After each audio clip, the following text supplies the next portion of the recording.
The Paris 2024 Olympics have opened a can of worms we've never truly seen before. The opening ceremony of the Games exposed the world to the dark side of the Western culture. Did you get a chance to see the opening ceremony last night here in France? Yeah, we did. It was amazing. Yeah, it was great, really artistic, very creative. Did you like it? Yes, I love it. A side that has been hidden for many years, with people using words like secret society or Freemason to describe it. Paris 2024, on the other hand, showcased these things for all to see, under the guise of inclusion. If these are your first Olympic Games, you may think, this is something new. At first glance it may seem that way, but it's actually not. The London 2012 Olympic Games opening ceremony were no different from the Paris 2024 ceremony, in terms of the symbolism and the cryptic worship of evil. With pyramids and witches flying around, the Games may have benefited to a degree from the fact that the world's town square, Twitter, still in its infancy. So the backlash was not to the level that it is today. In fact, the London 2012 Olympics actually spoke, in symbols, of Zion and a group of people that neither I nor Kanye West would like to offend. The logo of the 2012 Games actually spelt out Zion. When the letters are arranged, of course, it was a cryptic message, almost foreshadowing the things we are seeing today.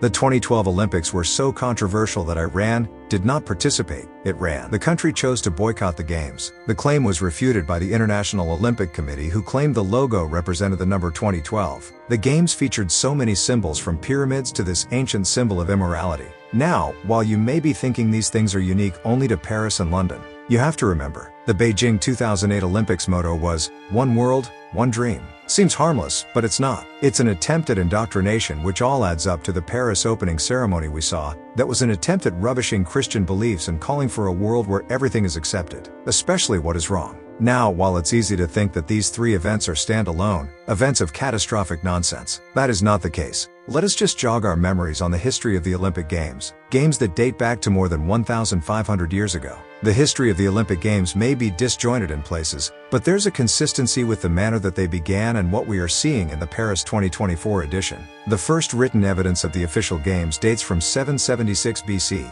when the Greeks began measuring time in Olympiads, or the duration between each edition of the Olympic Games. The Games were held every 4 years, just as they are now. And back then, it was done in honor of the god Zeus. It's believed that Zeus's domain was Mount Olympus, where he ruled over both gods and humans. He was known for his numerous romantic escapades and fathered many gods, demigods, and heroes. Do you smell that? Yes, you're right. Immorality.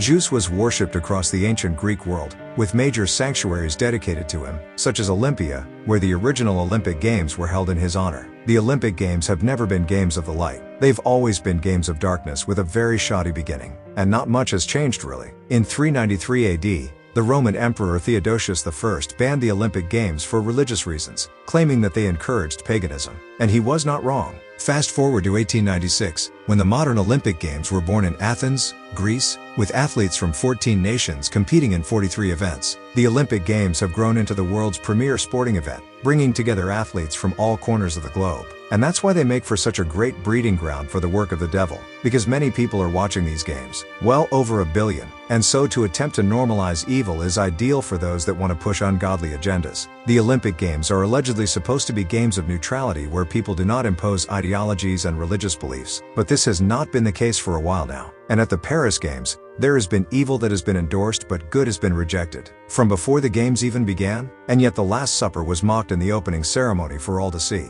What an atrocity. The Olympic Games have been on the decline for years now, and this to me came across as an attempt to have people talking about them again, but it didn't work. Cities were previously pulling out bids to host the tournament, with the last bid only having 2 cities, and both cities being awarded the next 2 installments of the Games. The Paris incident will be fresh in the minds of everyone at the bid for the next Games, and it may lead to countries either shunning the occasion to host, or host nations using the Games as an opportunity to share their beliefs, which will be in conflict with the rules of the Games. But people aren't buying this. From the athletes openly demonstrating their faith, like the renowned tennis star Novak Djokovic holding his cross, or the Brazilian 16-year-old girl who publicly signed her about Jesus, the light always shines bright, especially in darkness. Regardless of whether the First Lady of the United States, Mrs. Biden, calls that opening ceremony spectacular or not.